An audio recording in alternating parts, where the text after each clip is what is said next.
In a world where QR codes kill kittens and customer service is an oxymoron, one podcast has set out to make things right. This is the UnPodcast with your hosts, Scott Stratten and Allison Kramer. Happy day to you.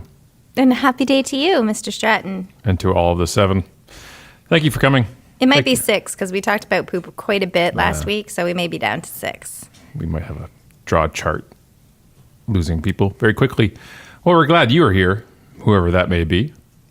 And I apologize for calling people a name they weren't a few weeks ago when we said, I think it was Jeff or something. We said, we only have one listener and his name is Jeff, and people corrected us. Oh, they were upset that we called them all Jeff? Mm-hmm. Or whoever, whatever the name was. I apologize for what I just picked it. There was like a kid show, right? It was at Mr. Dress Up at the end. He said, and goodbye to Susie and Mary. Yeah. And you could send names in and they would say goodbye.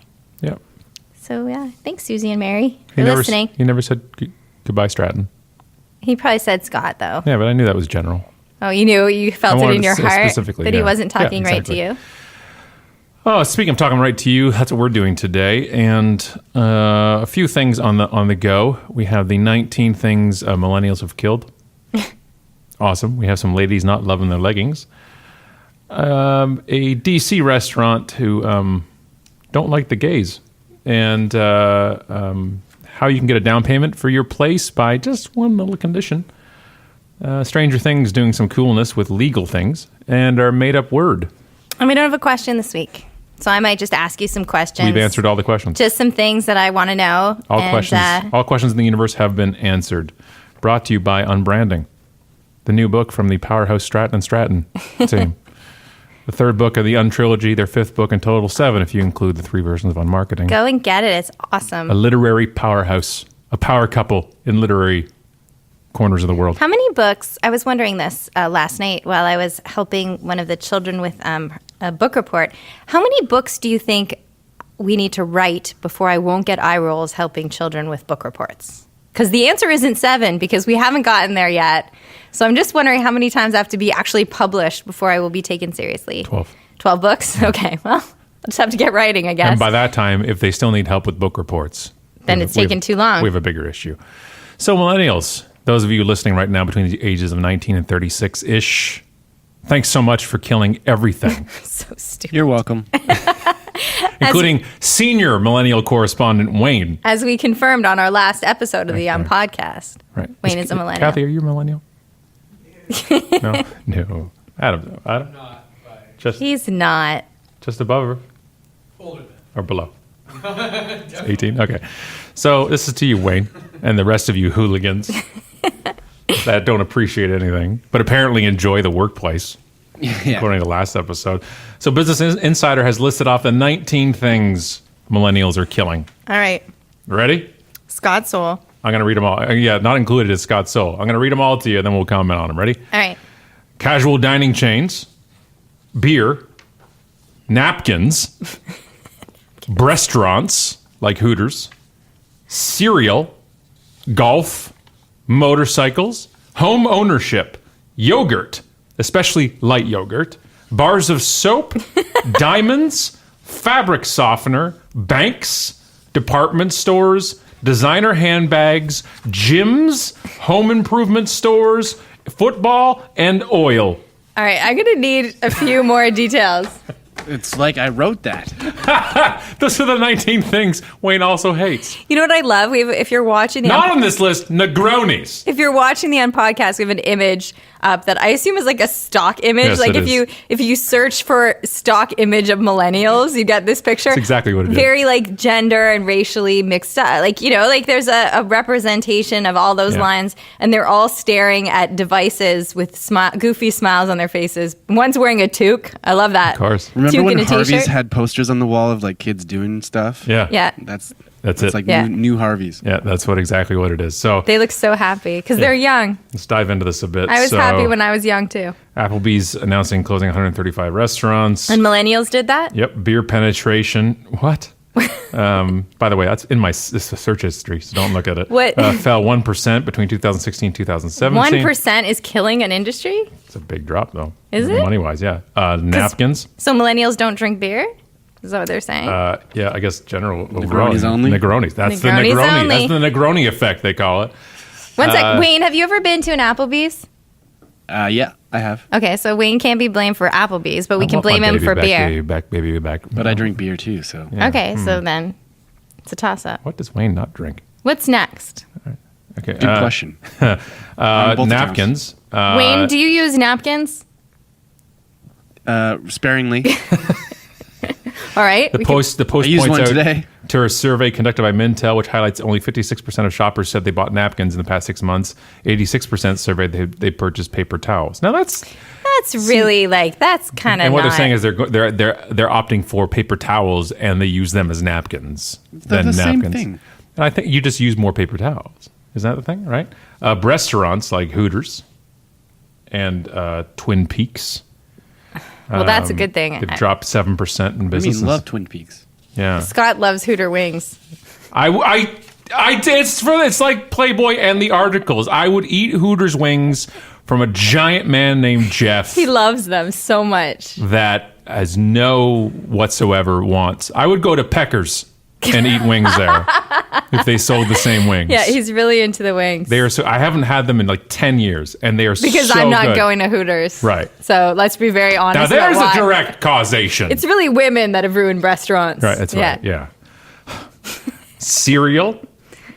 Cereal sales have dropped 5%. I'm surprised young people don't eat cereal. Yeah, I guess. But also, Maybe it's there's because people so many figured more out options. and I think people figured out it's actually crap for you. Like I Yeah. think somewhere along the way, the lie of cereal caught up with all people. this is about. There were just angry millennials are smarter. I think more informed. Golf. Which I agree with ruining golf too. Well, I think it's a direct correlation with Tiger Woods, though. He's the one that brought golf up, right? And then now it's just the.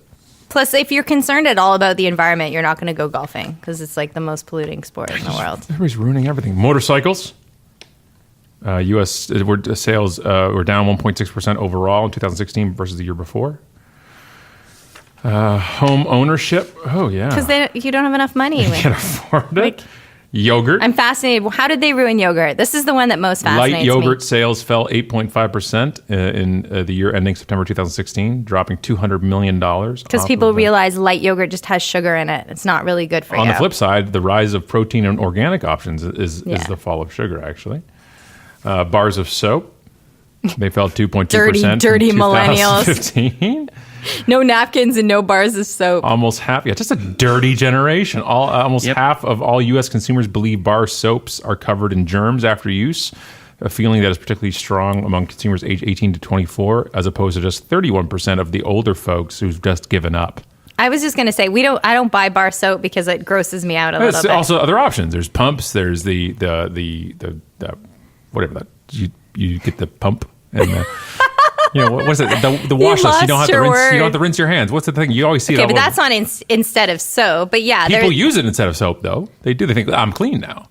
I know you I hate don't that agree stuff. with it. What is it called? What is hand sanitizer? Yeah. Yeah. People walking around with it. They have hip packs of this I know, stuff. but I was thinking like hand soap, for your home, like in your shower, that you have hand soap. Like when I was a kid, my mom bought bars of soap, but then that decided it was gross and started getting the dispenser things instead. Diamonds, right? I put that in the same list as home ownership. Fewer millennials are getting married, and those who are increasingly choosing non-traditional rings. What, like onion rings? Like, what are you giving? Onion rings. Well, you didn't give. I don't have a diamond. Whoa. There are diamonds on it. You have 16 diamonds on that but ring. The big part of it isn't a diamond. Whoa! I just mean that it used to be the only Millennials option. didn't ruin that for you. Yeah, you just did. I Thanks a love lot, my Wayne. ring. It's beautiful, but it's not a traditional ring. What? That's good. I'm gonna go buy your big diamond. Oh, God.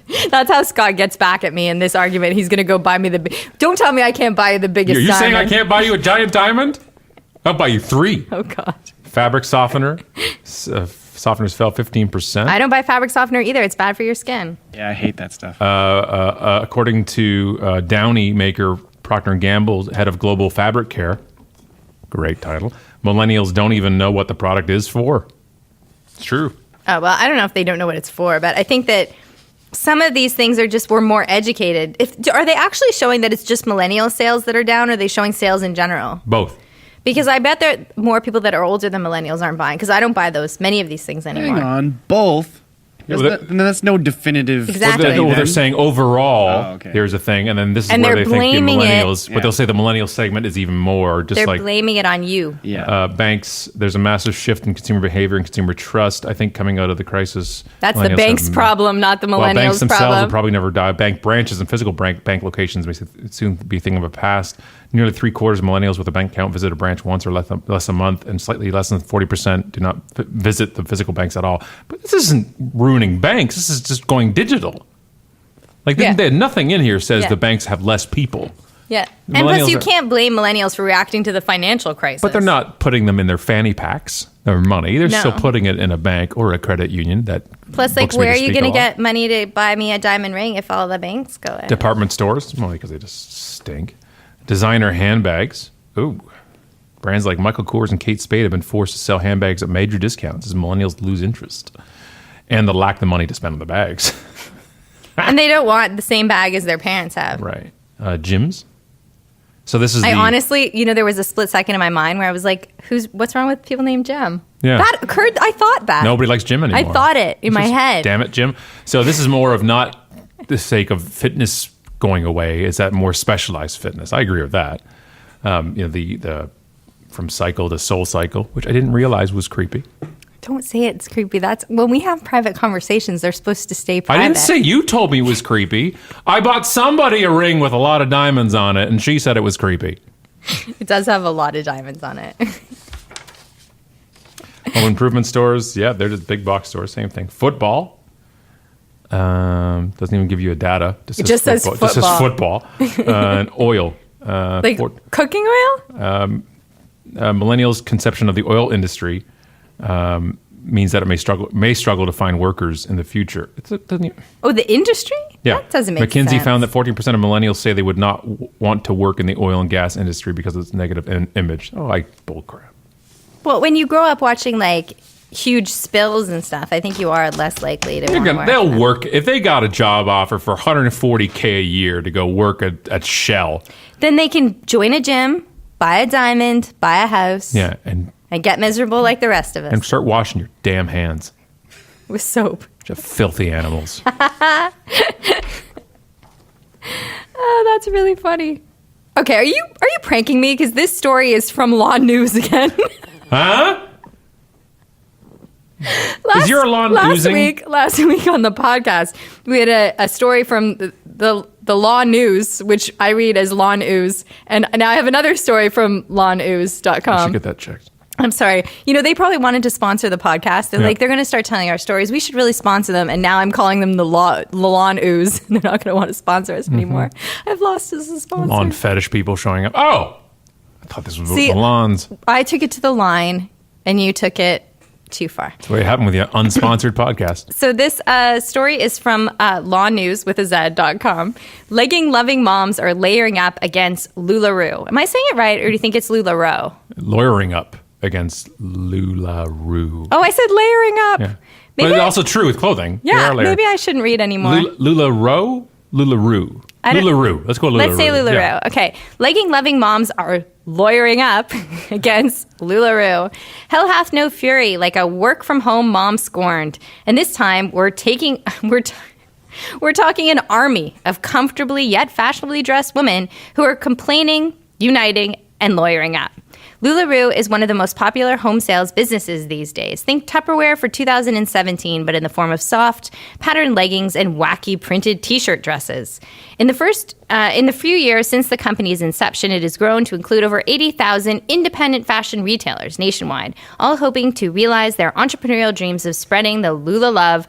I know it's a bit much, but the leggings are really soft.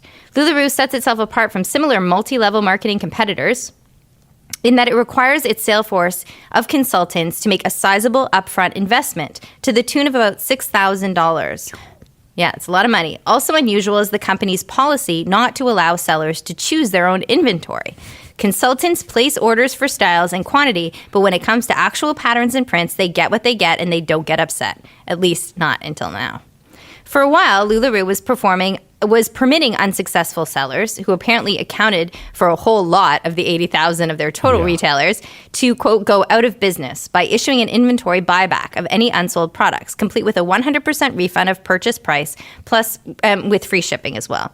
For those retailers, many of whom stock thousands of dollars worth of product, the policy was more than welcome. It was a life preserver when sales dipped below their comfort level.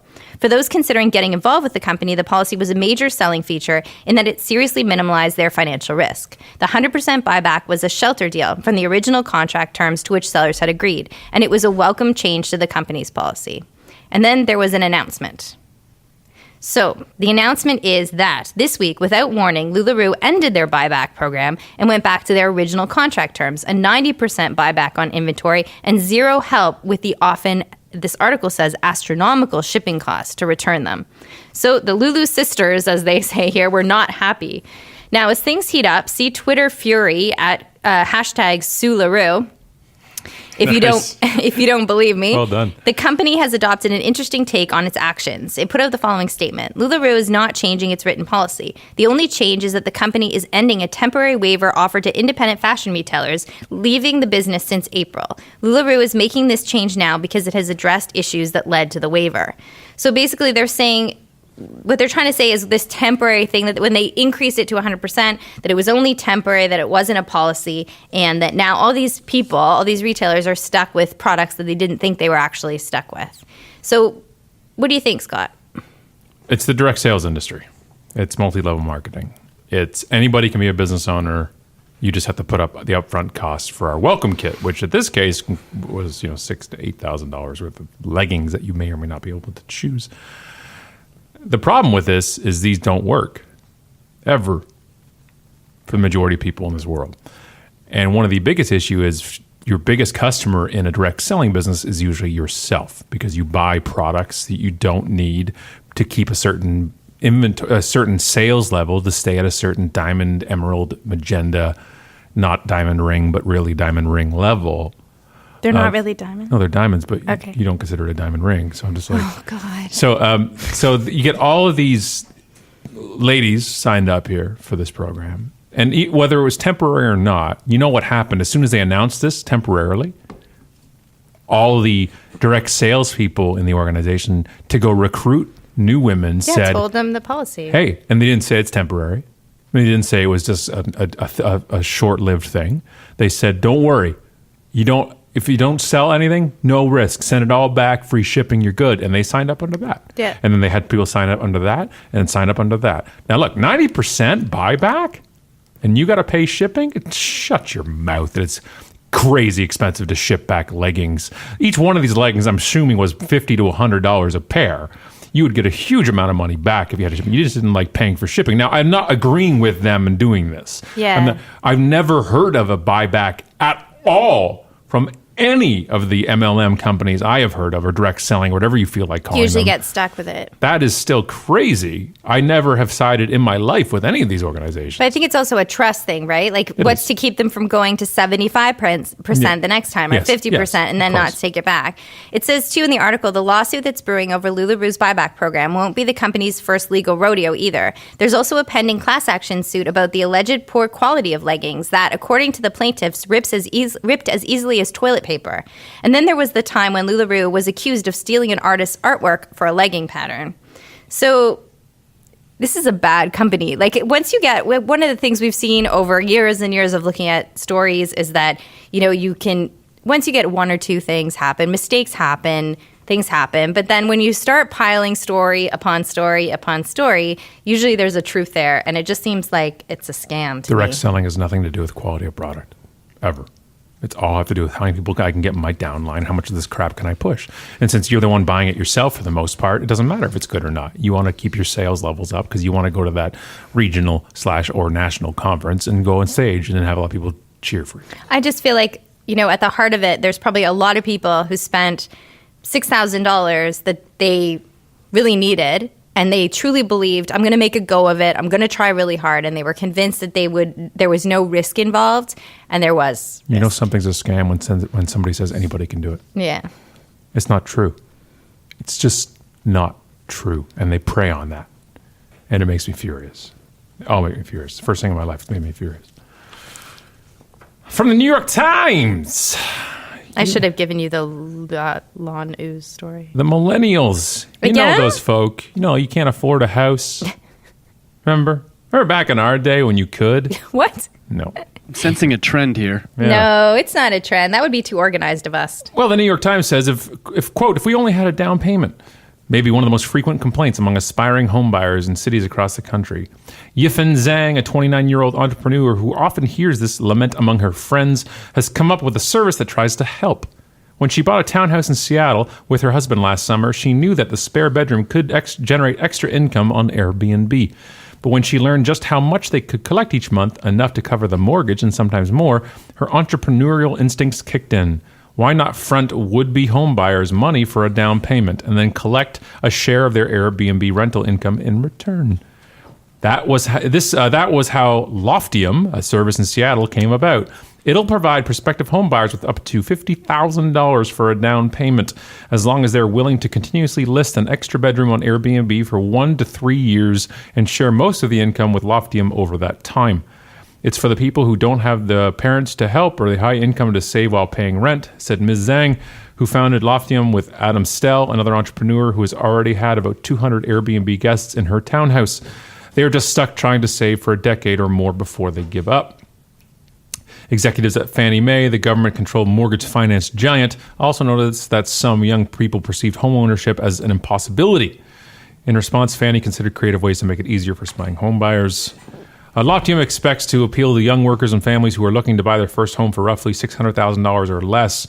The program is being introduced on a small scale in Seattle, but Loftium said it believed there were about 40 other cities that could give prospective buyers the boost they needed. It hopes to branch out to 4 more cities, perhaps Chicago, Denver, or Raleigh, within a year.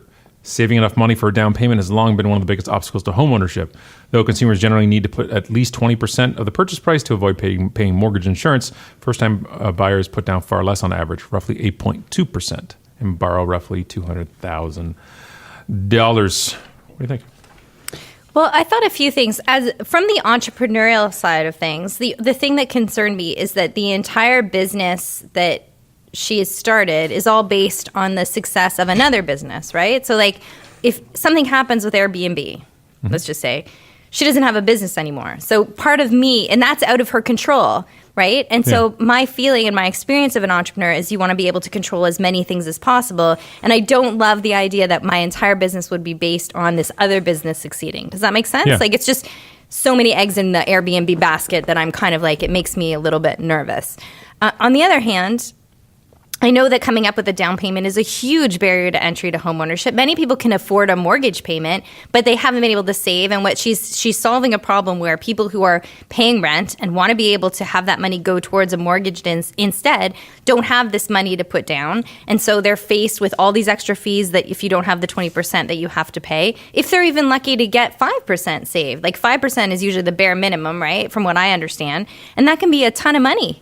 So part of me likes it because I think it's creative, and I think that if it gets people into homes, it also means those people are going to have kind of like 2 loans now. Like, it puts you in a lot of debt because you still have to repay these people, and you have to be able to get Airbnb people to come to your house. It's a disruptive, like, it's an industry that didn't exist 5 years ago, that people are staying in Airbnbs. What if your particular home doesn't get booked 1 month? Like, what are the rules and the ins and outs of, like, maybe there's a quiet time of year in your city and you're not getting enough money from Airbnb to be able to pay back the $50,000, let's say, that you borrowed. So what are the rules and how does it work? And, like, for someone, let's say in Austin with South by Southwest, they might be able to pay them all back in 1 week, right? But if you're in a regular city, in a regular place in the world, do people rent Airbnbs in regular cities? I don't know that much about it. I don't know. So that's my concern, I guess.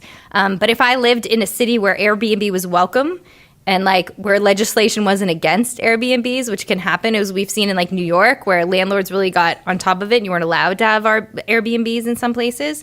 If it works in your city, then I think it's kind of cool because it's a creative way to get money to buy a house. But there's some things about it that make me nervous. Yeah, I don't know why the creators just wouldn't buy the houses themselves and then take all the revenue. I guess they don't want to have that company. I don't know. Yeah, I guess so. Yeah. Then aren't you basically like a hotel if you own a bunch of Airbnbs and just? I guess. Yeah. I don't know. It's interesting though. Yeah. It's creative.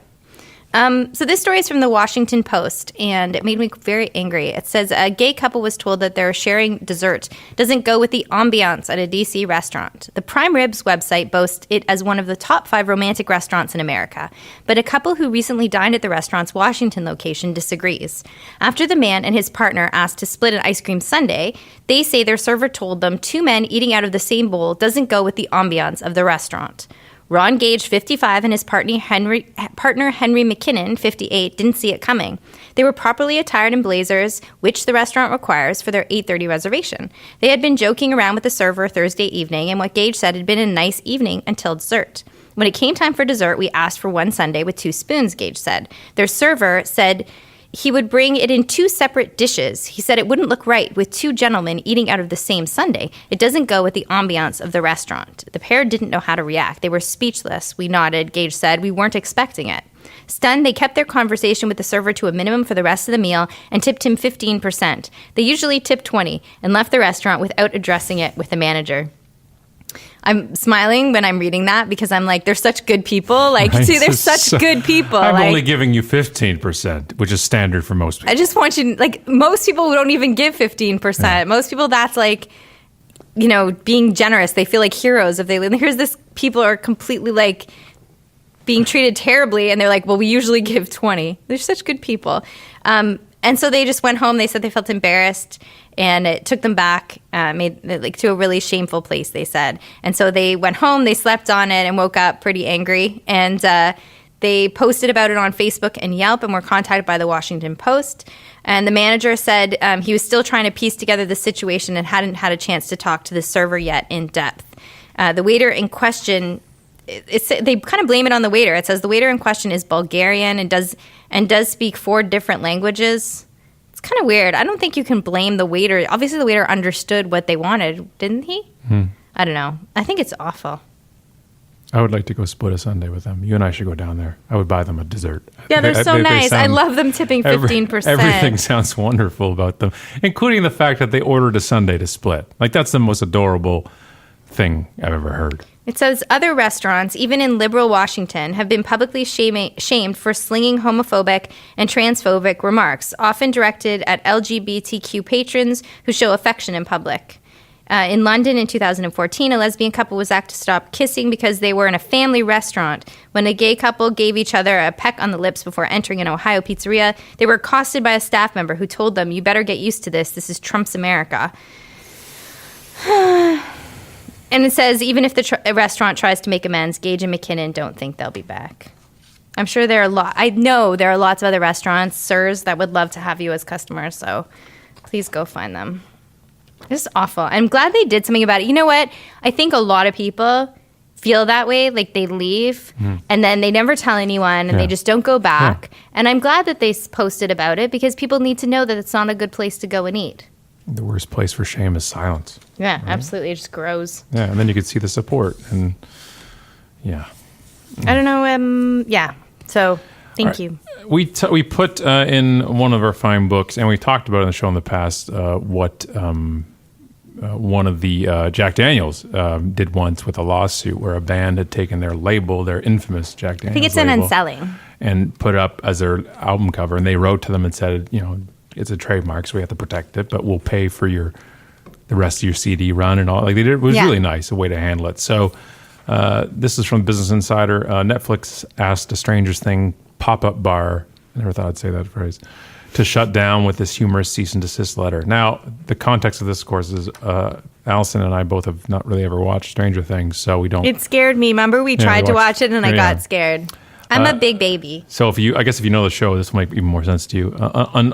Unauthorized Stranger Things pop-up bar in Chicago's Logan Square has drawn crowds since it opened last month, but Netflix is now asking the bar to shut down after its designated 6-week run. The company's request to the pop-up bar's creators came in the form of a cease and desist letter filled with bizarre Stranger Things puns, including a lighthearted threat to unleash the Demogorgon, the show's supernatural villain. Oh, spoiler alert. I haven't watched it yet. Now I don't need to watch it. Here's the letter. Danny and Doug, my walkie-talkie is busted, so I had to write this note instead.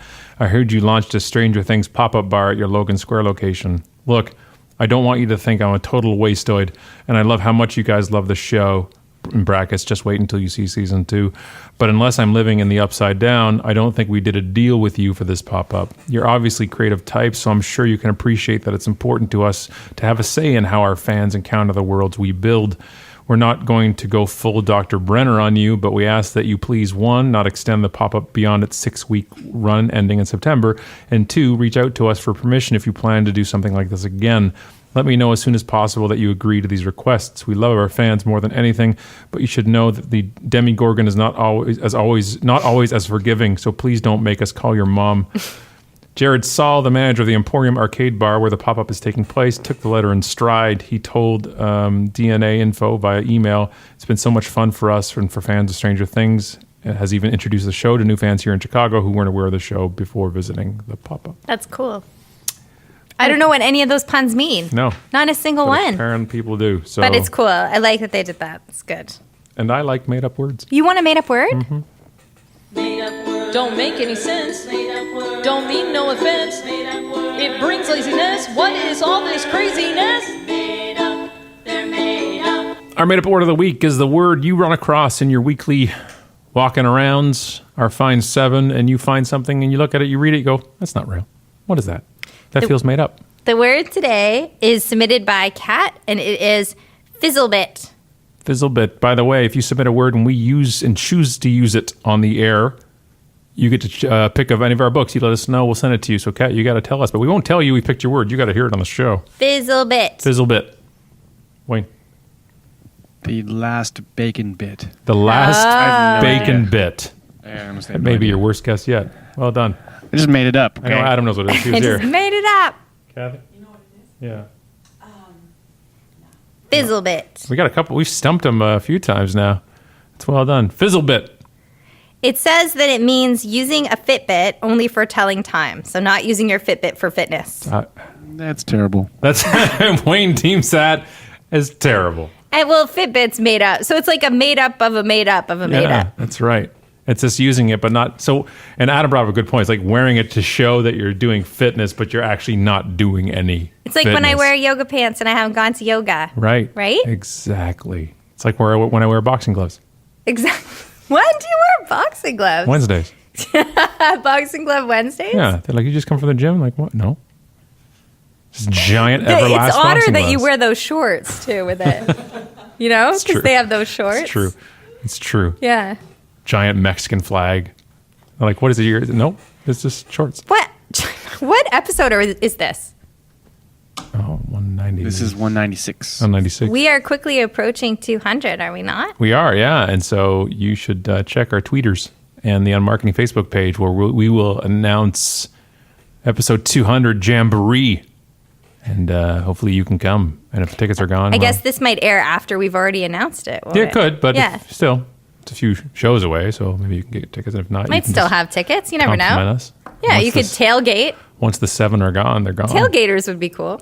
Right? They can't get in, so they're like outside. Outside playing cornhole, We're having it at Williams Coffee. right? It's a game. Tailgate. Cornhole's a game. Oh, God. Just barely. On that note, talk to you next week. Bye, guys. Be sure to subscribe to the podcast on iTunes and visit theunpodcast.com. And remember, friends don't let friends use QR codes.